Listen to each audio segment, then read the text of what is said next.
तो यार फाइनली 3 हफ्तों के लंबे ब्रेक के बाद वन पीस चैप्टर 1112 सीधा ओडा सेंसेई किचन से हमारे पास आ चुका है। और भाई इस चैप्टर के एंड में कुछ ऐसा रिवील होने वाला है जिसे देखकर Marcus Mars one of the 5 Elder के ही पसीने छूटने वाले हैं। और भाई इस चैप्टर का टाइटल होने वाला है हार्ड एस्पेक्ट, जो कि एक एस्ट्रोलॉजिकल टर्म से रिलेट कर रहा है। अब यार इस टाइटल की फोरशैडोइंग हमें आने वाले चैप्टर्स में पता चली जाएगी। फिर इसके बाद हमें चैप्टर कवर पेज में किनेमोन को दिखाया जाता है, जो कि भाई यामाटो को पैसे देकर कुछ रिक्वेस्ट कर रहा होता है।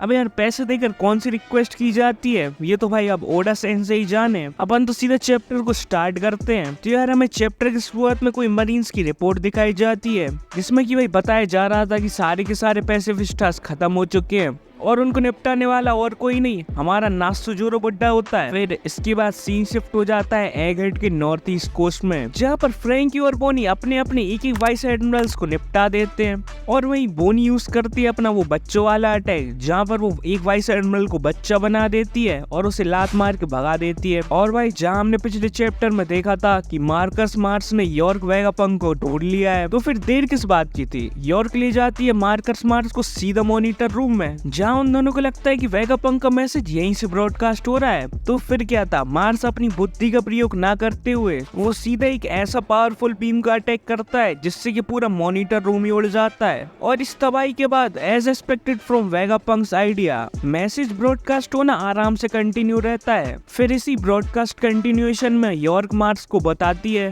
कि ब्रॉडकास्ट का असली सोर्स वेगापंक के बनाए हुए नाइडेंडन मुशी हैं, जिनका नाम है हासिंडेंडन मुशी। हाँ भाई यही नाम है भाई। अब यार जिसकी लोकेशन तो यॉर्क को भी नहीं पता है। फिर मार्स भाई बहुत देर तक सोचते हैं और इनकी खाली खोपड़ी में बस एक ही आइडिया आता है। ये बोलता है कि मैं पूरा का पूरा लेव फेस ही उड़ा देता हूँ, लेकिन तुरंत ही वहाँ यॉर्क बोल देती है अरे भाई ऐसा करोगे ना तो पूरा पंक रिकॉर्ड्स भी उड़ जाएगा, और जिससे अल्टीमेटली वर्ल्ड गवर्नमेंट का ही नुकसान होने वाला है। फिर इसी कन्वर्सेशन में अचानक से मार्स को पंक रिकॉर्ड्स की तरफ से एक आवाज सुनाई देती है और इसी क्यूरियोसिटी में मार्स पंक रिकॉर्ड्स की तरफ उड़ जाता है। फिर यह चैप्टर के बीच में स्टेसी और कागू की थोड़ी बहुत बातचीत दिखाई जाती है, जहाँ पर स्टेसी अपना स्टोएट्स के लिए एक लॉयल्टी का प्रूफ दे रही होती है। वो बोल रही होती है कि जब तक स्टोएट्स यहाँ से बाहर नहीं निकल जाते वो फ्रंटियर ड्रोम को बंदी रखने वाली है। फिर इसके बाद हमें सीधा नामी और ऊसप का ग्रुप दिखाया जाता है, जहाँ पर ऊसप ने कूपर डी ब्रस्ट को तैयार कर लिया है, बस उन्हें भागने का इंतजार है। लेकिन उनके पास सबसे बड़ी प्रॉब्लम ये है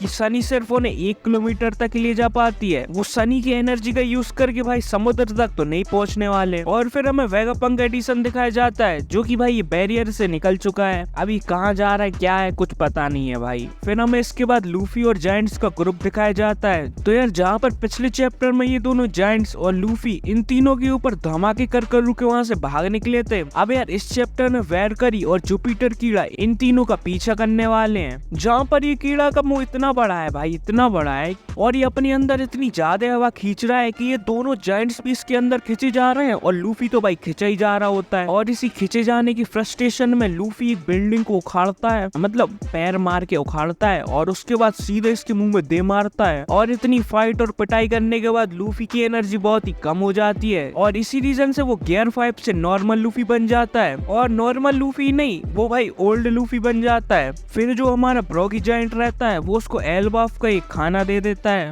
और भाई पहली बार ऐसा होता है कि कोई खाना लूफी को पसंद नहीं आता है, लेकिन भाई मजबूरी की वजह से वो चुपचाप उस खाने को खा लेता है और भाई फिर से एनर्जी गेन कर लेता है। लेकिन इस बार वो अचानक से गियर 5 में नहीं जाता है और भाई वो इसी नॉर्मल फॉर्म में वैरकरी बुट्टे के सिर में रेड रॉक से अटैक कर देता है। लेकिन यार अनफॉर्चुनेटली वैरकरी का सिर इतना टफ होता है ना कि यार लूफी को खुद ही लग जाती है। फिर इसके बाद सीधा सीन शिफ्ट हो जाता है नॉर्थ ईस्ट कोस्ट की तरफ, जहाँ पर अचानक से एक जायंट बीच में से आधा आधा कट हो जाता है और एज एक्सपेक्टेड इसे करने वाला और कोई नहीं नासुजोरो बुड्ढा होता है, जिसे देखकर भाई बोनी भी अलग ही डर जाती है, आखिर बच्ची तो है यार। फिर चैप्टर के लास्ट पेज में हमें सीधा पंक रिकॉर्ड्स में ले जाया जाता है, जहाँ पर मार्स बुड्ढे ने हासिंडेंडन मुशी को ढूंढ लिया है। जहाँ पर मार्स बोलता है वेगापंक तुम्हारे पास बिल्कुल भी लक नहीं है। और अचानक से मार्स को कुछ ऐसा सुनाई देता है जिसको देखकर भाई वो कुछ ज्यादा ही सीरियस हो जाता है। अब यार चैप्टर में कुछ ऐसे जैपनीज साउंड का यूज किया गया है जैसे साउंड हमें लिक्विड्स और बबल्स में आते हैं।